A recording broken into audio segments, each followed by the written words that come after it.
आधार ज्ञान धात्री समिति भोपाल स्थित एक प्रतिष्ठित गैर सरकारी संस्था है जिसकी स्थापना सन 2004 में हुई थी। यह संस्था मानसिक स्वास्थ्य, विकलांगता, कैरियर परामर्श और मनोवैज्ञानिक सहायता में उल्लेखनीय कार्य कर रही है। साथ ही यह संस्था शिक्षा में पीछे रह गए बच्चों और वंचित समुदाय के सशक्तिकरण के लिए निरंतर प्रयासरत है। यह फिल्म आधार के बेमिसाल 20 सालों की असाधारण यात्रा को समर्पित है, जो समाज के हर वर्ग को छूते हुए अपनी जिम्मेदारी का बखूबी निर्वहन कर रही है। बेशक हम में है कमी, होगी तुम में भी कुछ कमी। बस जानो समझो हमें जरा, हम में भी है कुछ रोशनी। हम नहीं चाहते सिंपैथी, बस चाहे थोड़ी एम्पैथी। तुम्हारे संग इस सफर में खुल जाएगी हर अनकही। आई बिलीव हम सब में डिसेबिलिटी होती है। I always keep telling the parents who come to me with a child कि अगर इस बच्चे में कोई डिसेबिलिटी है कि वो सोशली कम्युनिकेट नहीं कर सकता या स्पीच नहीं है, मैंने कहा मेरे अंदर डिसेबिलिटी है, मैं गाना नहीं गा सकती हूँ, अब मैं क्या करूँ? स्पोर्ट्स नहीं आता तो फिर क्या करते? तो every one of us has disability, बस हम वो इन्वर्टेड कॉमर्स में डाल देते हैं ये नॉर्मल या अब नॉर्मल। बच्चा हमारा मतलब बिल्कुल चलता नहीं था, वो खड़े भी नहीं हो पाते सही से, उनको पकड़ के खड़ा करना पड़ता था। मेन तो ये बिल्कुल किसी के साथ मिलना जुलना नहीं था इसका। कोई बच्चे भी आ जाएं तो उनको हटा देना, भगा देना, मतलब ज़्यादातर लेटे रहना और कुछ भी चीज़ों को मतलब रिस्पॉन्स नहीं करना, खाना पीना या टॉयलेट करना, कुछ भी चीज़ बताता नहीं था। बोलते थे पड़ोस के लोग कि आपका बच्चा ऐसा है, थोड़ा मेंटल होगा, ऐसा होगा, तो हमें बहुत दुख होता था।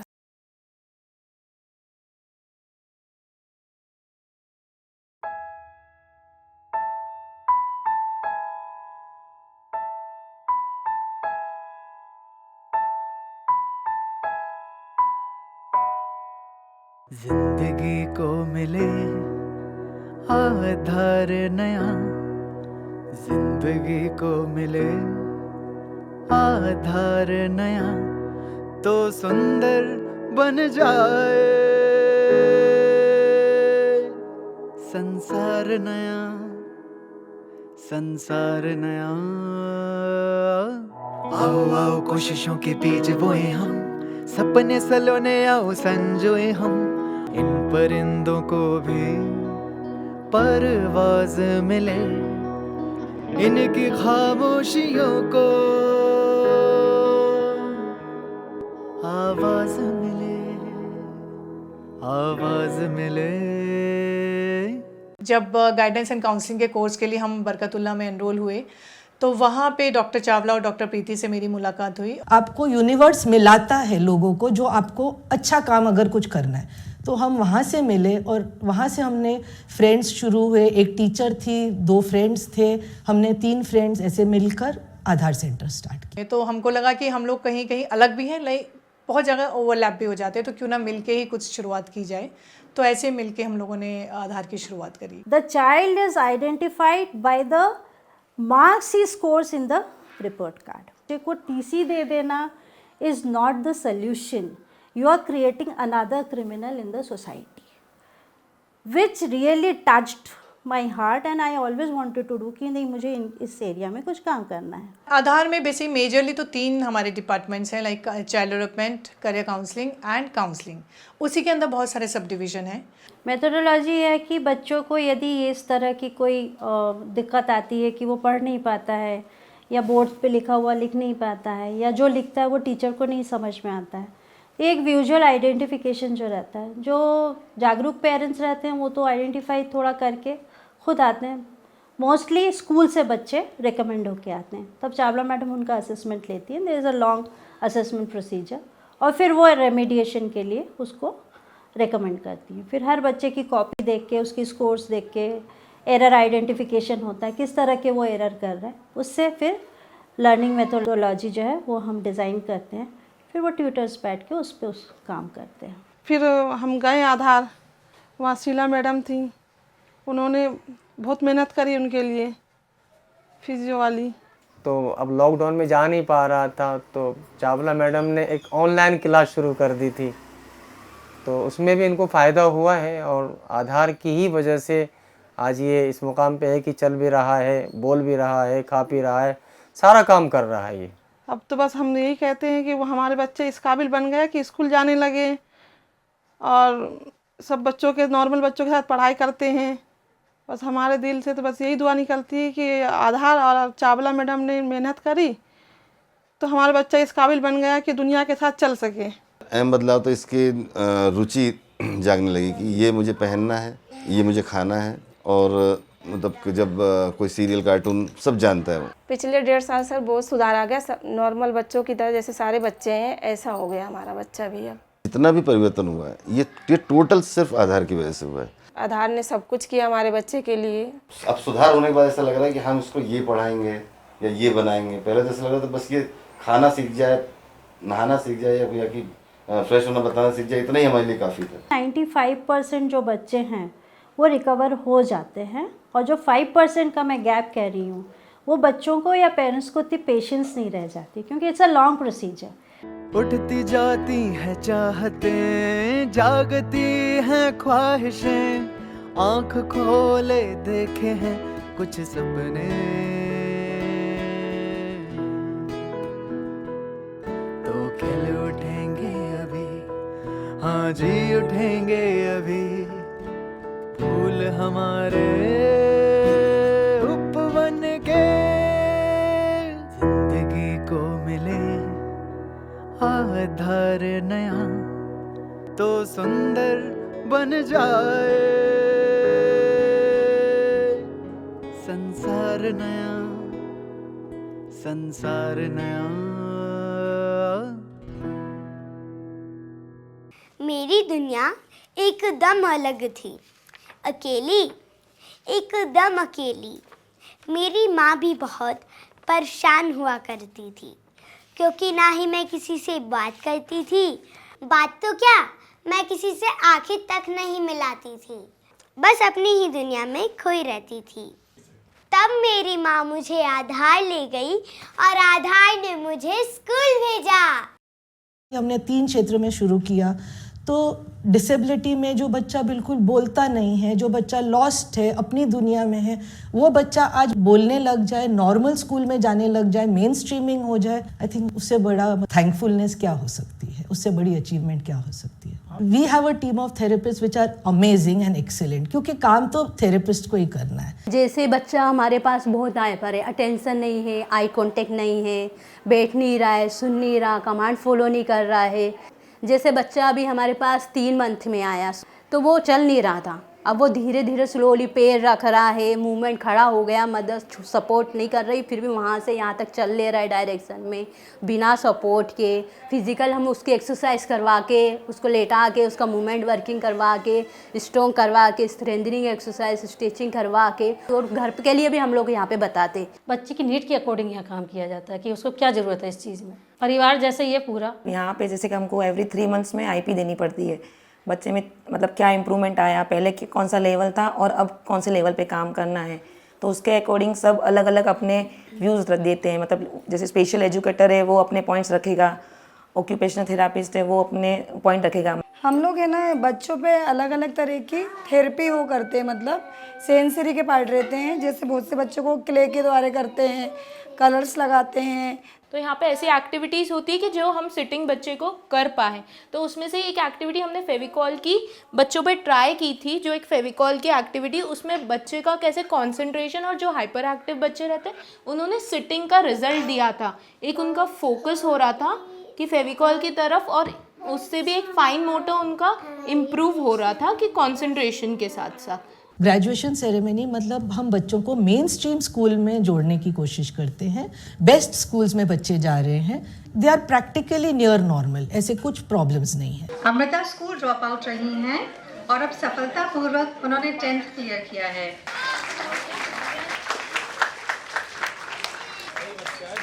अर्चित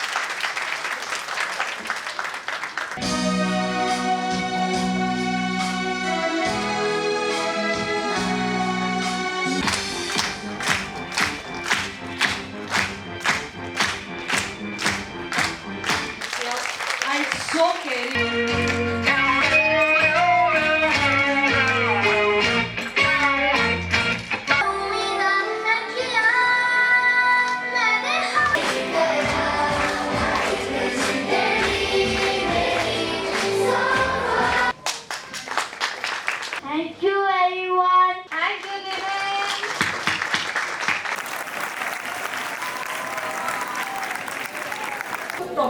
आपने देख लिया what is the most important thing about this age. जब चेंज होता है ना, और चेंज हमेशा बुरा नहीं होता, क्योंकि उसको एक्सेप्ट करने में, उसको अपनाने में टाइम लगता है। नहीं जाना मुझे स्कूल। क्यों नहीं जाना? सब मुझे कहते हैं तू गधा है, तेरे से कुछ नहीं होगा। और मेरी मैडम भी मुझसे कहती है ना तू पढ़ाई करता है ना तू लिखाई करता है, और तू अपने मम्मी पापा को पैसे वेस्ट कर रहा है। ना मुझे भूत से डर लगता है, ना मुझे अंधेरे से डर लगता है। मुझे लगता है सिर्फ एक ही चीज़ से डर है। किस चीज़ से? ब्लैक बोर्ड से। स्कूल प्लस प्रोग्राम उन बच्चों के लिए है जो क्लास में अच्छा परफॉर्म नहीं करते हैं, याद कहें कि मिनिमम पासिंग मार्क्स भी नहीं आते हैं। हमारा एलिजिबिलिटी क्राइटेरिया, हम उनको फेलियर कभी नहीं कहते हैं, वी से अंडर परफॉर्मर, क्योंकि परफॉर्मेंस को आंका गया है 40%, बोर्ड में 33%, इंटरनल स्कूल असेसमेंट में वो 40% है। तो हमारे यहाँ बच्चा स्कूल प्लस प्रोग्राम में वही आता है जिसको 40% मार्क्स भी नहीं मिलते। Why it is school plus? After school program है, क्योंकि स्कूल की स्टडी को हम नहीं डिस्टर्ब करना चाहते हैं, क्योंकि बोर्ड एग्ज़ाम देने पड़ेंगे, वो एक बेंचमार्क है जिसको उसको क्लियर ही करना पड़ेगा। जब राह में थी मुश्किलें और मन में थी कई उलझने, आधार ने तब प्रेम से अपनाया। आधार ज्ञान की रोशनी, आधार ममता कहाँ चल, दिशा सफलता की है ये, आधार खुशियों का बादल। जो स्कूल में टीचर्स बहुत कुछ चीज़ें से बता देती हैं, आजकल के टीचर्स का ये है, वो गूगल लिया, खोल, जो स्क्रीन में आया वो सिर्फ रीड आउट कर देते हैं बस। आधा मेरे को बहुत अच्छा लगता है, आधा में पूरा प्रॉपरली एक्सप्लेन किया कि हाँ ये टॉपिक है, उसका प्रॉपर एक्सप्लेनेशन मिला है, और पूरा अगर नहीं समझता तो वो वापस से आपको पूरा एक्सप्लेन कराया जाएगा। मैं आयुष को आधार लर्निंग डिसेबिलिटी के थेरेपी के लिए लेके आई थी, आज से कम 6 या 7 साल पहले। तो फिर यहाँ उस आधार पे उसकी थेरेपी चालू की गई। अभी उसको बहुत ही कम प्रॉब्लम है, वो पूरा उसका ओवरकम हो चुका है। आधार से मेरी स्टडीज़ में इम्प्रूव हुआ है थोड़ा सा, और मैं पहले बोलता नहीं था, कम बोलता था थोड़ा, फिर अभी बोलने लगा हूँ मैं, और वहाँ पे एक्टिविटीज़ होती है तो अच्छा लगता है। आगे बढ़ाने के लिए प्रोत्साहित भी करते हैं, और उनको ये भी सिखाते हैं कि आपको एज ए फ्यूचर क्या पढ़ना चाहिए और कोर्स लेके तुम आगे क्या बन सकते हो। जिनको सब रिजेक्ट करते हैं उन लोगों को हम एक्सेप्ट करते हैं, लेकिन फोकस रहता है कि उसकी कम्युनिकेटिव स्किल को खूब स्ट्रांग बनाया जाए। कौन सी राह चुने, बड़ा कंफ्यूजन है, धुंध सी है ये जिंदगी, उलझन ही उलझन है। निराश न होना तुम, उदास न होना तुम, आधार दिखाए रास्ते, आधार दिखाए रोशनी। मुझे डांस करना बहुत पसंद है, गाना गाना बहुत पसंद है, और एक्टिंग करना तो बहुत ही पसंद है। पर मेरे आसपास वाले, मेरे पेरेंट्स सब चाहते हैं कि मैं लॉ करूं, सीए बनूं। मैंने ये सब जाके मेरी ट्यूशन टीचर को बता दिया, और उन्होंने मुझे आधार से मिलवाया। आधार ने मुझे दिशा दिखाई। Thank you Aadhaar. Class 10th के बाद एक राइट टाइम है जब बच्चों को, क्योंकि हमारे इंडियन एजुकेशन सिस्टम में 11th एंड 12th में स्ट्रीम चूज़ करनी होती है, तो स्ट्रीम का सिलेक्शन परसेंटेज के मार्क्स पे हमारे इंडियन एजुकेशन सिस्टम में ये एक डिटरमाइन किया गया है, जो कि मुझे बिल्कुल सही नहीं लगता। क्योंकि मुझे नहीं लगता कि अगर कोई बच्चा 90% स्कोर कर रहा है तो वो ह्यूमैनिटीज़ नहीं पढ़ सकता, या 50% स्कोर कर रहा है वो साइंस नहीं पढ़ सकता। एग्ज़ाम सिर्फ एक ज़रिया है आपकी नॉलेज उन 3 घंटे में जांचने का, लेकिन aptitude assessment, personality assessment, interest assessment जो हम लोग करियर काउंसलिंग में करते हैं, उससे हमें बहुत हद तक बच्चों के सही पोटेंशियल्स और स्ट्रेंथ के बारे में पता चलता है।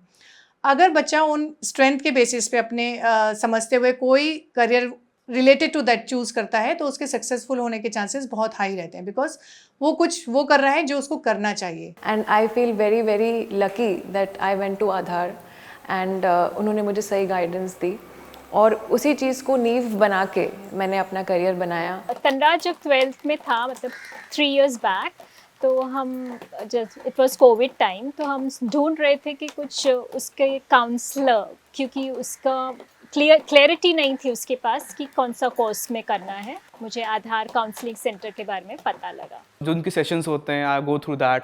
तो उसके बाद फिर आई गेट टू नो कि I was into like designing and all the purposes. And also because I was a very shy kid and काफ़ी ज़्यादा बुलिंग होती थी, तो आधार सेंटर ने मेरी उस तरीके से भी हेल्प की वो कॉन्फिडेंस क्रिएट करने में। They gave me a direction, I could be sure about that कि हाँ जो मैं कर रहा हूँ वो सही जगह कर रहा हूँ। मेरे जो एफर्ट्स जाएंगे will be in line with my cognitive skills, my intellectual skills. पंडित सुंदर Sharma central institute of vocational education जो कि एनसीईआरटी का कॉन्स्टिट्यूएंट है, उन्होंने एक कहा स्किल बेस्ड एप्टीट्यूड टेस्ट और वोकेशनल इंटरेस्ट इन्वेंट्री ये बनाना बहुत ज़रूरी है। तो ये जो हमारा जो टूल्स बने हैं, इंस्ट्रूमेंट बने हैं, ये इन्हीं के सहायता से बने हैं। करियर काउंसलिंग करते करते हमारी एक्सपर्टीज़ इतनी हो गई कि हमें लोगों ने बोलना शुरू कर कि अब हमें ट्रेन भी कीजिए, तो training of the career counsellors, तो वो हम लोगों ने शुरू करा। And then I came to know कि आधार में there is a career guidance certification training that happens. तो मैंने उस प्रोग्राम के लिए रोल किया जो कि आधार सेंटर रन करता है। फिर वही काउंसलर्स में से कुछ काउंसलर्स ने बोला क्यों ना हम लोग मिलजुल के एक अपना ग्रुप बनाएं, और करियर काउंसलर्स इंडिया ऐसे बना। और करियर काउंसलर्स इंडिया का मेन उद्देश्य यही है कि मासेस में जिन बच्चों के पास कोई नहीं पहुंच रहा है करियर गाइडेंस के लिए, वहाँ तक हम जाएं। ये सोशल सेंसिटिविटी बनाने के लिए इंटर्नशिप है, तो उस हिसाब से हमारे स्टूडेंट्स काफ़ी सेंसिटिव हो जाते हैं सोशल इश्यूज़ के लिए। ओवरऑल उनका फीडबैक अच्छा ही रहा है। Definitely she is very good at monitoring, giving the task to the students, explaining them. जो स्टूडेंट्स उनके साथ काम कर रहे हैं, it's a transformative journey for them. इस तरह के काम करने के लिए इच्छा तो चाहिए, लेकिन वो प्रोसेस, वो एक्सपर्टाइज, वो सारी चीज़ें मिक्स होके एक वैल्यू जो क्रिएट करती है, सोशल वैल्यू, वो अपने आप में बड़ा अनोखा आधार का पर्सपेक्टिव है काम को देखने का। बहुत अच्छा है, बहुत अच्छा काम कर रहे हैं। ये जो सेक्टर है इसमें बहुत कम लोग काम करते हैं। आधार जो है एक बहुत ही समर्पित भावना से चलाई गई संस्था है। एक अच्छे नोबल इंटेंशन के साथ में इस संस्था को चलाया, एंड शायद वही एक रीज़न रहा है कि वो इतने लंबे समय तक वो संस्था इतने अच्छे से चल पाई है। वो हमेशा आपका हाथ पकड़ के चलते हैं आगे तक। तो उन्होंने मुझे ना सिर्फ ये बताया कि मैं कहाँ से शुरुआत कर सकती हूँ, पर मेरी शुरुआत करवाने के बाद भी वो मेरे साथ हाथ में हाथ चले। A journey where I learned a lot of things and I carry these memories for my entire life. So मेरा ये एक्सपीरियंस रहा कि मुझे इस चीज़ के बारे में पता नहीं था कि डिजिटल एडिक्शन इतना बड़ा प्रॉब्लम है। सो मुझे उसके बारे में काफ़ी इन डेप्थ रिसर्च करने का मौका मिला। इस दौरान क्या हुआ कि हमारे पास बहुत सारे ऐसे केसेस आने लगे, जैसे कि स्कूल में बच्चों ने विड्रॉ कर दिया जाना क्योंकि वो एडिक्शन उनको डिजिटल प्लेटफॉर्म का बहुत होने लगा। तो ऐसा समझ में आने लगा कि कहीं ना कहीं कोई ना कोई चीज़ है जो बच्चों को बहुत ज़्यादा इन्फ्लुएंस कर रही है, वो डिजिटल माध्यम है। तो फिर हम लोगों ने ये डिजिटल माइंडफुलनेस प्रोग्राम स्टार्ट किया है, जिसमें हम बच्चों को ये कोशिश करते हैं कि उनको ये बताया जाए कि डिजिटल माध्यम जो है उसके बुरे क्या यूजेस हैं और उसके बेस्ट यूजेस क्या हैं। Only disability is in the mind and that is a bad attitude. Attitude सुधारो, सब कुछ सुधर जाएगा। जो आधार संस्था है ये मेरे लिए एक बालक है, बच्चे से जैसे बड़ी हुई और 20 साल तक आ गई। 20 साल पहले हम नाम नहीं ले पाते थे, हमारे पास क्लाइंट्स आते थे, पेशेंट्स आते थे, बच्चों को लेकर आते थे, तो गाड़ी दूर पार्क करते थे, बताते नहीं थे कि हम इस सेंटर पे जा रहे हैं। आज भी वो टैबूज हैं, बट बहुत सारे सीलिंग्स, ग्लास सीलिंग्स ब्रेक करने वाली जो बात करते हैं बहुत सारी की हैं। And I think the greatest gratitude is to the number of lives we have been able to touch. This is an extremely important aspect of ensuring that children with this intellectual disabilities. And I'm so proud that Jagmeet started Aadhar. And my heart said that every baby that is born must live, survive and go home. और कई इन्होंने top and down देखे, बहुत सारी चीज़ें ऐसे देखी, लेकिन चलती गई। ये सबसे बड़ा मंत्र है जीवन का कि चलते रहिए और काम अपना होता जाता है। आधार नाम की संस्था मुझे लगता है कि भोपाल के लिए एक वरदान है, और वरदान इसलिए क्योंकि अगर मनोविज्ञान के क्षेत्र के बारे में हम बात करें, अगर हम परामर्श और सलाह के बारे में बात करें, और उन बच्चों के बारे में बात करें जिन्हें किसी विशिष्ट प्रकार की मनोवैज्ञानिक सेवा की आवश्यकता है, तो वो चंद इस तरह के ही ऑर्गेनाइजेशंस दे पाते हैं, जिनमें से अग्रणी संस्था आधार है। आधार के लोग यकीनन बड़ी काबिल एहतराम और काबिल इज्जत के लायक हैं। आधार हमारी ज़िंदगी का आधार है। तो मैंने और भी सेंटर्स के साथ काम किया है, बट जितना एफर्ट और जितनी कंसिस्टेंसी मैंने आधार सेंटर में देखी है उतनी मैंने कहीं और नहीं देखी। आधार अभी भोपाल शहर के अंदर ही सीमित हो गया इसका दायरा। इसको हम pan India, at least every district should have a Aadhaar kind of thing, वो हमारी पूरी कोशिश रहेगी। और डेफिनेटली अभी डिजिटल वर्ल्ड इतना वास्ट होता जा रहा है, एआई का इनकॉर्पोरेशन हमारा शीघ्र ही होगा इसमें। और इसके लिए हम डेफिनेटली कोलैबोरेशंस चाहेंगे टेक इंडस्ट्री से या इंजीनियर्स से, सबसे हम लोग कोलैबोरेशन चाहेंगे, क्योंकि हमारा जो होलिस्टिक डेवलपमेंट है, हम न्यू बॉर्न बच्चे से लेके ओल्ड एज तक काम करते हैं, तो हर घर आधार होना बहुत इम्पोर्टेंट है। अंत में बस यही कहना चाहूँगी कि आधार हर ज़रूरतमंद के लिए एक नया संसार बने, इसी की बस हम प्रार्थना करते हैं। हम सफ़र की तरह आधार मिले, हम सफ़र की तरह आधार मिले, तो जीवन का प्यारा उपहार मिले, उपहार मिले, जिंदगी को मिले आधार नया, जिंदगी को मिले आधार नया, तो सुंदर बन जाए संसार नया, संसार नया।